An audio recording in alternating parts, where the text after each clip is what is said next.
Hey everyone, Jonathan Bailor here. Very excited because we're gonna blow the roof off some things today because we have an awesome and courageous guest with us today.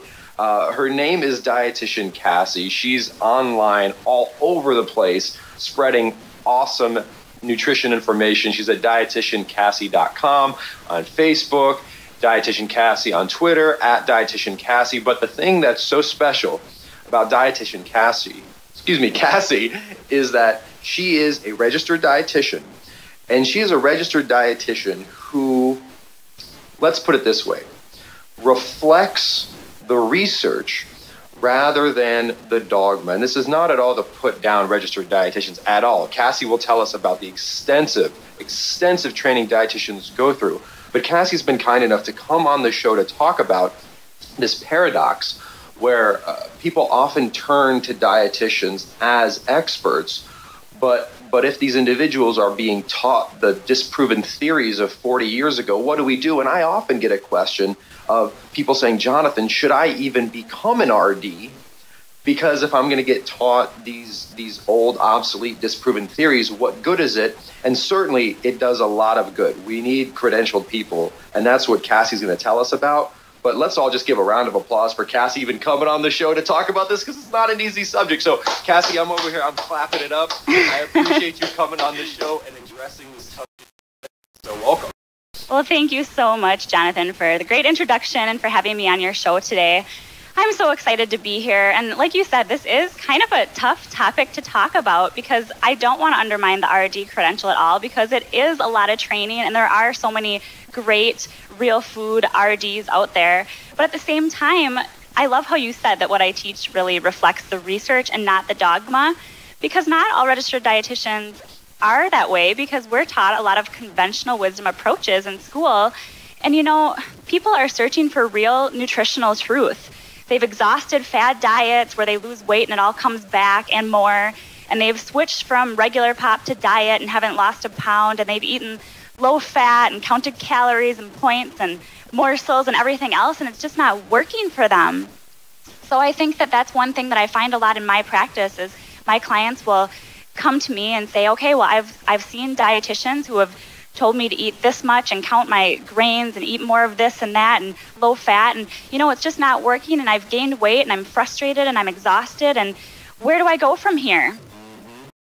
And, you know, that's my passion is to teach people how to take research-based nutritional concepts and make these fit into their everyday living no matter what their circumstances are. And I really strive to teach people how to live a balanced lifestyle through real food and exercise. And this is my, you know, one of my favorite parts about my life too, is I'm constantly striving to maintain this balance in my life. So I'm excited to be here and talk to you today and answer any questions that you may have for me as well. Oh, well, thank you so much, Cassie. Well, a couple things I want to get out right at the very beginning, and that is my personal opinion. If you're an individual out there considering whether or not to become an RD, I would 100% say go for it and be awesome like Cassie, meaning get the credentials. The credentials matter and they're really helpful. We need people on the inside and we need people on the outside. So go become one of the people on the inside because you can make change that someone like me can't. But at the same time, and Cassie, I want you to tell us your story about how you did this. Don't let the dogma dominate you. Let the results and the science be what you reflect. But Cassie, how did you do that? Because with all this school, I can imagine after a while, you know, the famous quote, a lie told often enough becomes the truth. How did you avoid being indoctrinated? That's such a good question. Well, you know, my story as registered dietitian goes way back. As far as I've remembered, I've always been interested in nutrition and how the body works, and I've always loved research, you know, dissecting it and implementing it and just learning about all the new research studies. My eye's always out there watching for all the new studies coming out. And I've always been an avid athlete. I was a gymnast, and now I'm a marathon runner, and always been interested in how what I ate affected my performance level. And, you know, so I kind of took both my passions and I studied the combination of nutrition and fitness. And with the ever-changing field of nutrition, I began to get questions all the time about what's healthy and what's not. So this made me question everything I was taught. And, as a young practicing dietitian throughout my years of schooling, I really started digging in and researching, just doing my own research on top of all the research and stuff for my classes, because I wanted everything that I applied to my own lifestyle, along with the recommendations I was giving friends and family and patients in my clinical rotations and my internship, which I'll mention in a second. I wanted everything to be based on, current research and science and not just belief. So, what you have to do to become a registered dietitian is you have to get a 4-year undergraduate degree. So I did mine at Minnesota State University. And then after you obtain this, to be a registered dietitian, you have to go through a really competitive process and get an ADA, or now AND, Academy of Nutrition and Dietetics, approved, accredited internship. So in my college, and the statistics are about 50% of people who graduate with a 4-year degree in nutrition and dietetics get one of these internships. So they're not really in your favor in the first place, the statistics. So they're very tough to get. They look for students who are well-rounded, not just good students, but that hold a lot of leadership roles and do a lot of community work as well. So I did get accepted to a pretty prestigious program through the VA hospital in Chicago. And what you do in your internship is you have it's a full year of clinical rotations. You spend time on the cancer ward and in cardiology, and you go to surgeries, and you have research projects, and you take master's classes, and it's quite a rigorous program. And throughout all of this, you're taught conventional wisdom approaches. You're taught what the FDA and the USDA, everything is based on their guidelines. I was taught to treat heart disease with Cheerios and oatmeal and margarine, and definitely not butter or eggs or cheese, which surprisingly or not is what nowadays I encourage my clients with heart disease to eat for breakfast every day. And I was taught to, for diabetics, 45 to 60 grams of carbohydrates per meal, including rice and pasta and bread and all of those horrendous foods, Jonathan, that spike blood sugar levels and aren't really healthy for anyone. So I think there comes a point where you have to step back and look at what makes sense and evaluate just what you feel and believe in your own heart. And it never made sense to me that when you're on a quest to be healthier, you should eat 100-calorie pack snacks and consume sugary products, because we all know that all those products that are lower in fat are higher in something, usually sugar or artificial sweeteners.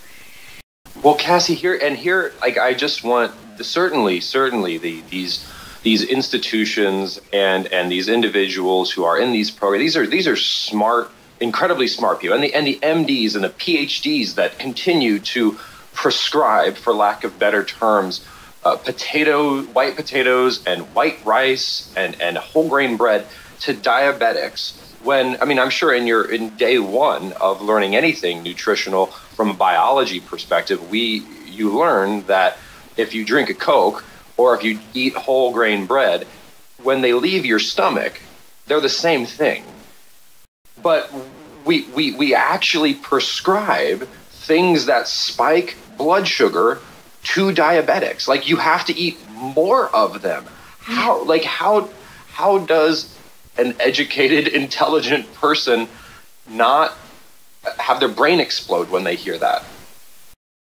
It's really hard. It's really, really hard. And it's still hard because there are still, I get questions about that all the time, especially a lot of my clients will come to me and say, well, my doctor said I need to make sure I'm having potatoes and bread at every single meal because I need those to balance out my blood sugars. And it's really hard for me to work against the doctor, so to speak. And I believe there are so many amazing, educated healthcare professionals, doctors and nurses and dietitians alike. But I think that sometimes when you're in your practice, it's so easy to get caught up in teaching what you're practicing and what you've been practicing for the last 20, 30, 40 years. And I think the difference is I'm always reading the newest research, and I spend most of my free time listening to podcasts like yours and Jimmy Moore's and reading books, about all these research studies and what's actually working for people. So I think it's just about being informed and trying to be out there and see what's working and what's not. And I think one thing that you mentioned at the beginning of the show, Jonathan, is that people are, they're frustrated and they actually feel like they're doing something wrong. They feel like a failure when here they're trying to eat this way that they were told was supposed to be good for them. and they're gaining more weight, their blood sugar levels aren't under control, and they usually have a bunch of other health complications along with it. Well, Cassie, I think you hit the nail on the head there when you said there's an important distinction that I think we need to bring to the surface, and I think we also need to salute and applaud individuals like registered dietitians and clinicians, people who spend, when you have 8+ hours a day booked working with individuals, like that is your job. I was recently speaking with Dr. O, who has another wonderful podcast, and he talks about this model of rescue medicine, where someone comes in and they have an acute condition, and you essentially need to rescue them. And it's almost this model of urgency. Like, you have a patient here with you. You have a client here with you, and that's happening back to back to back. And you're almost, I mean, think of it, this is kind of an exaggerated analogy, but think of it as a medic who is in the military in a battle time situation. Like, they're just trying to stop the bleeding. They're just trying to help as many people as they can, as quickly as they can, and their heart's in the right place.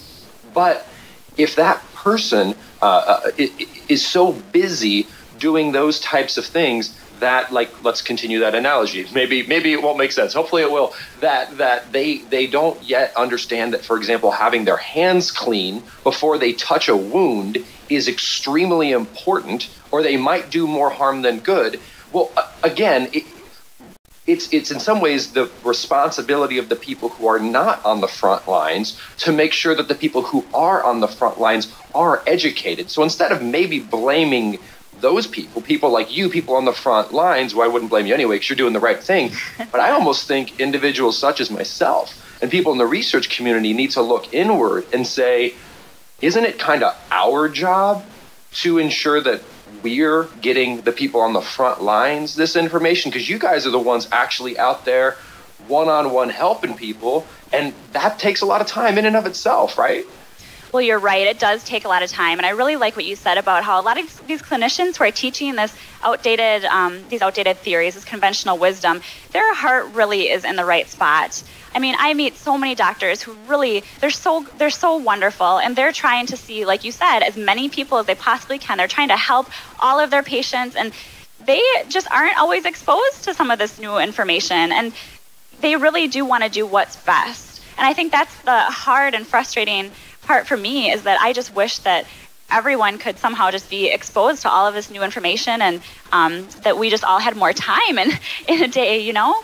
Well, and Cassie, that's why, rolling back to some of the things we talked about earlier, that's actually why I think it is so important for people like you to get the RD credentials and to get in on the inside, because we all know, I mean, it's human nature to be a bit of us versus them kind of a thing. You know, we're team A, team B. There's the famous study where they take children and you give some of them red armbands and you give some of them blue armbands, and within 2 days, like, the red armbands don't like the blue armbands. So the more we can have individuals with RDs and with PhDs and with MDs bringing, serving as a conduit, serving as a bridge between the more esoteric research community, and then you've got the people on the front lines. If you can have that bridge, I think that is so valuable. And that's why I encourage people to get those credentials. What do you think? Yeah, I think so too. I think that's really important to be on the inside, and even just to be, when you're inside that inner circle, seeing what is being taught.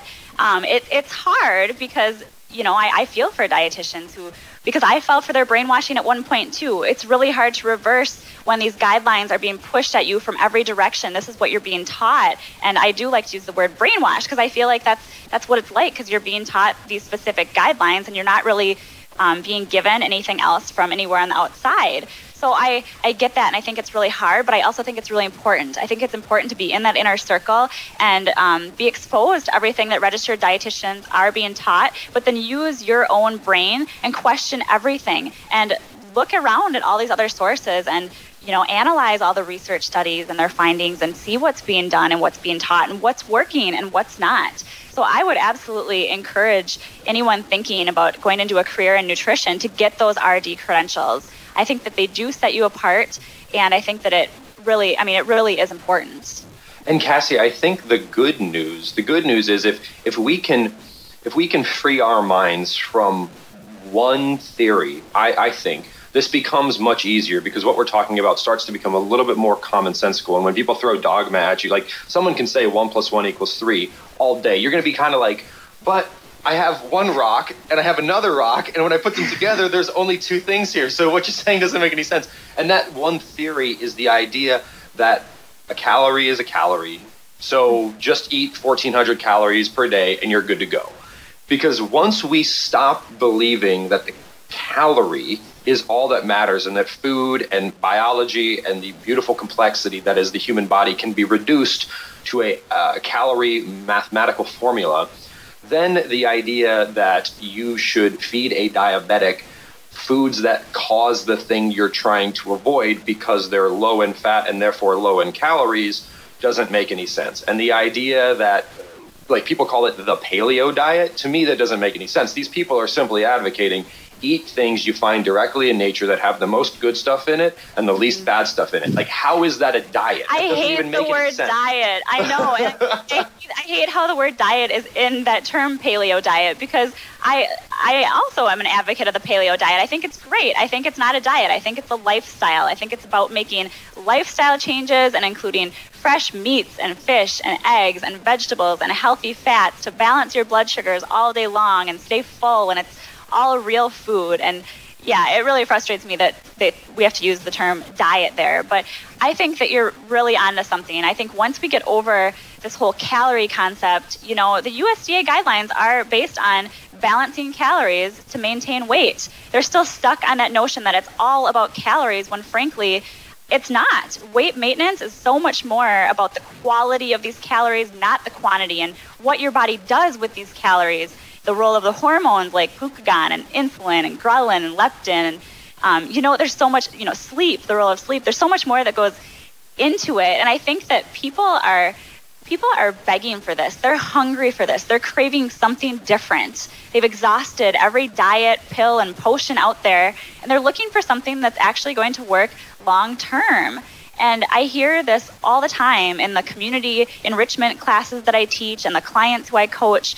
Once you explain some of these basic concepts to them, it actually makes sense. And when it clicks and it makes sense, that's when people are motivated to make change. And when they start seeing positive changes in their own bodies, that's when all of this comes together, Absolutely. And it's funny that you said they're hungry for something different, because that's probably true on two levels, right? One, they're hungry because they're starving themselves. And two, there's this horrible cognitive dissonance between being taught something, which as soon as someone's, and the funny thing, Cassie, is that like intuitively we know this. It's just like it's almost like we forgot. Like everyone knows that eating 140 calories of Coke is not the same as eating 140 calories of spinach. Like we all know that is true. Yes. But when food manufacturers and even the USDA keep telling us otherwise, we just forget it. Like it's just we have so much going on in our lives. It's like what's in front of me right now? What's constantly being told to me? Same thing with weight. Like we know that what you weigh is really not a good indication of anything. There's healthy people that weigh a lot. There's unhealthy people that weigh a little. There are people like myself, which are technically obese according to their weight. But if you saw me, you would not say that I'm obese. Like we know that, but we're constantly inundated with that dogma. So it's like we have the fortunate thing though is not only do we have science on our side, I believe, but we also have common sense on our side. And because of that, I think we're going to win out. I think it's just going to take some time. Yeah, I love that. We do have common sense on our side. And I think that, like I said, when people really take a step back and they really look at all of these different diets that they've tried and different things that they have counted in order to, maintain their weight and get healthy, they step back and they're like, you know what? It doesn't make sense. It doesn't make sense for me to be eating all these diet foods and bars and shakes and food that's delivered to my doorstep, and I just want to eat real food. I've heard that so many times. I just want to be normal and eat real food because it just seems like it's the right thing to do. And it is, because our bodies were designed to metabolize real food, not these packaged and processed and refined food products. Oh, absolutely. I mean, you talk about counting things. I think with one of the challenges with some of this stuff too is that there is kind of this intuitive, in some ways it's like, here's an example. If someone tells you, and you didn't know anything better, that the earth is flat, you'd be like, okay, yeah, that makes a lot of sense, right? I'm looking outside and it must be flat, because if it wasn't flat, like, we'd fall off. Like, I mean, it kind of makes sense. Like, if you look around and if you just think about it, yeah, the earth is flat.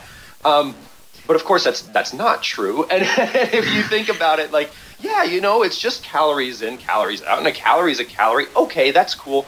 But it's actually not true. So and fat makes you fat, right? Exactly. So it's sort of like, well, it's almost like there's common sense on both sides, but it's like you have to have, like, once you understand gravity, it kind of makes sense that the world isn't flat. And once you understand the solar system, you're like, oh, it's obvious that the earth isn't flat. I got it now. And once you understand, for example, maybe hormones, and once you understand even a baseline understanding of what your body does to food once you eat it, besides just being a calorie factory, then this I call it the flat earth theory of weight loss becomes just that. It becomes what seems commonsensical becomes absurd in favor of actual common sense, which is that food is more than just calories. Yes, it is. And that's what I love about having the opportunity to sit down with people and teach them some of these concepts. Like you said, I mean, once you get to that underlying science behind it and explain how hormones work and explain blood sugar regulation and how that helps balance weight and everything else, people really start to get it. And that becomes their motivator for change. And when they, I don't think that people really want to know every single specific detail. Some do, but I think others just want a general explanation. And once that makes sense to them, they're just like, oh, and now I get it. I get how that works. Now I'm not afraid to eat fat. Mm-hmm. But before they understand that, when they're just brainwashed with all this low fat, fat-free, skinny, light, well, when they're not getting their information from science, when they're looking at, marketing and people that are just trying to sell them stuff, of course, we get those messages from every direction, on billboards and food products and TV and radio commercials. And it's no wonder why people are confused. Oh, absolutely. And it's funny, too, because we talk about counting things. And I think this is just another example of where we talk about it's common sense versus common sense in some ways, because like people say, oh, yeah, you just need to count calories. And like, okay, I mean, I can see why that would work. Okay, that seems commonsensical. But what I often find, I'm curious what you think about this, Cassie, is like, okay, let's imagine that human health is only possible if you count calories. Okay, let's assume that that's true. Why don't we need to count electrolytes in and electrolytes out? And why don't we need to consciously monitor our blood sugar levels when we're not diabetic? Like, why doesn't every human being on earth need to consciously monitor their blood sugar levels or their blood pressure or the amount of vitamin C they're taking in or the amount of phosphorus they're taking in or the amount of magnesium they're taking in? Like, if we actually need to consciously regulate things we put into our body, then why don't we have to consciously regulate all of the things we put into our body, not just one of them? Yeah, why do we just pick one specific thing? That's a good point. And I think, like you said, the calorie counting concept, it's a very flawed theory, but people are still a little confused about it because when they tried Diet Program X, it had them counting calories and they lost some weight. Mm-hmm. Granted, they gained it all back and an extra 20 pounds on top of it, but something about it seemed to work. So it makes them tempted to go back to that and try it again when they're desperate. And, usually when I take a step back and look at what they were really doing and they tell me a little bit more about the specifics of Diet Program X, they were probably eating a lot healthier. They were probably cutting out sugar. Pretty much every diet on the planet that's successful always cuts out sugar. So there you go. That's going to be really, really helpful right there. They're probably eating more vegetables and maybe some fruits that are lower in sugar. So that's going to be really helpful. And so there's certain concepts that you can follow a diet and maybe have some success on it because usually people are doing a lot more than just counting calories. I mean, if they were just eating a bunch of 100 calorie packs all day long. I'm not quite sure how that would work or how anyone's done doing something like that. But there's just so much more to it, Jonathan. Oh, absolutely. Well, an analogy and a point that I think may be helpful for folks because they were transformative to me. Gary Taubes and Adam Kozlov talk about something which is very fascinating, which is kind of what you just mentioned, where if you are like the typical American and you get about 60 to 65% of your calories, if not more, from processed starches and sweets and refined seed oils, then if you cut your calorie intake in half, the thing you are most reducing in your diet is the poisonous things we just listed, which are the things that are making you fat in the first place. So it's not actually necessarily that you're cutting your calories. It's that the act of cutting calories reduce the amount of poison you're ingesting, so you're getting better. Yeah, I love that. I think a lot of people would hear you say the word poison and think, what? But I think a lot of the foods that we are putting into our body, especially these diet foods and food substitutes, are poison. Margarine is made in a lab. It's not natural. A lot of, the artificial sweeteners, I really encourage people to not use these. They're not natural. They were not on planet Earth ever. They were manufactured in a lab. And these are things that we just need to remind ourselves of and get back to the basics of eating real, nutritious foods that our bodies were designed to run on. Oh, absolutely, absolutely. And an analogy, and this, I just thought of this just now, Cassie. So you might have to unpack this and reel me in, because I don't know if this will work. But we talk about, I went on that calorie counting program and I saw results, and we talked about, well, maybe that's because something else happened that really wasn't the act of reducing calories, was reducing something else. So here's an analogy. Let's say that someone is like, I have this pill that's going to help you feel better. Like, it's going to enhance your mood. It's probably going to make you it's the happy pill. It's a happy pill. Okay. And actually, the happy pill. Okay. It's the happy pill. And the happy pill is actually just a gel capsule filled with water. But let's not tell anyone that. It's a teeny tiny pill.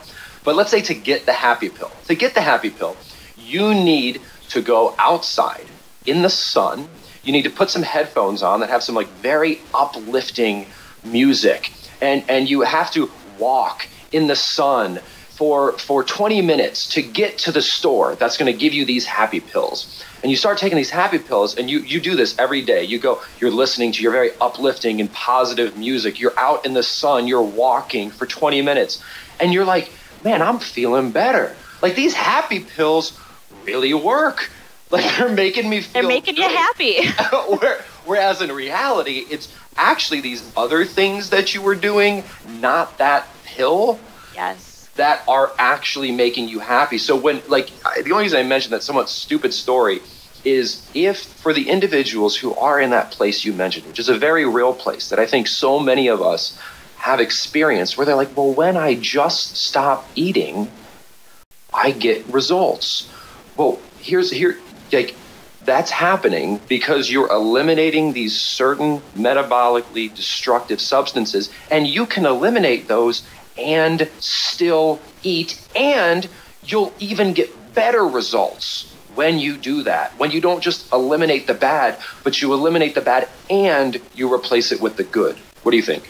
Exactly, and I think a lot of people fail to see that aspect of it. I love that happy pill analogy. That's such a great visualization, especially compared to diets, because I think that's just exactly how I feel about diets. When people are confused at how they got a little bit of success from trying this one diet, that's what I was trying to say about how they're doing all of these other things. A lot of the diets I see are encouraging them to maybe exercise a little bit and eat some more vegetables and cut out their sugars, and they're doing all these other things, and then they're like, oh, I think it's these sugary, or they don't say sugar, they tell me these diet shakes that are helping them exactly. that have about 25 to 40 grams of sugar, just the same amount as a couple of candy bars or a can of pop, but they're drinking these things thinking that they're working, but really it's all of these other positive changes that they're making.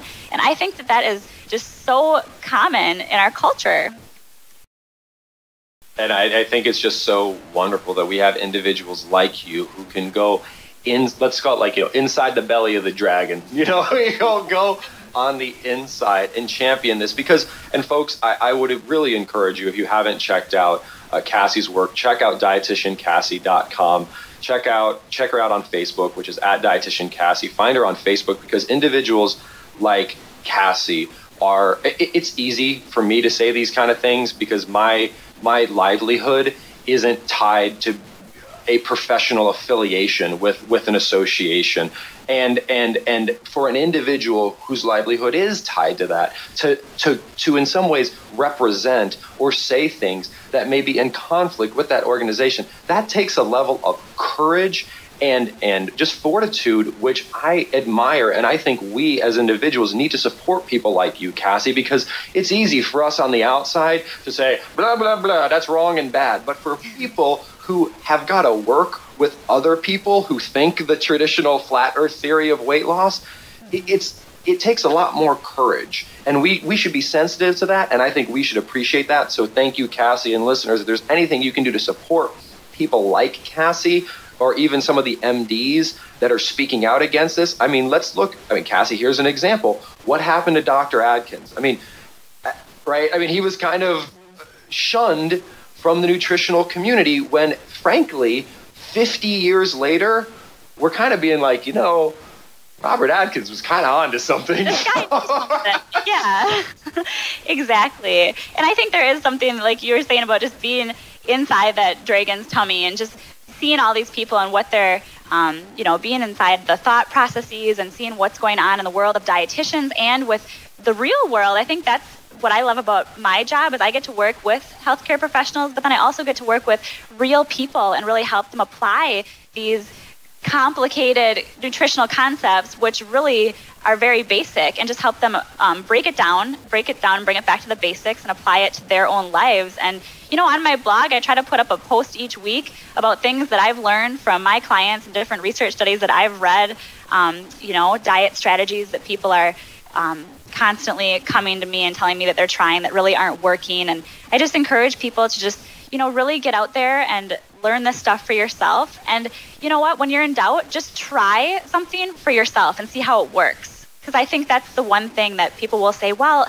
you really think that I'll feel good if I eat eggs for breakfast? I like my cereal. And I'll say, just try it. Try it for a week and come back and tell me how you feel. And I've never had anyone tell me that they go back to cereal. Never. So sometimes you just have to try it for yourself and see how your own health improves.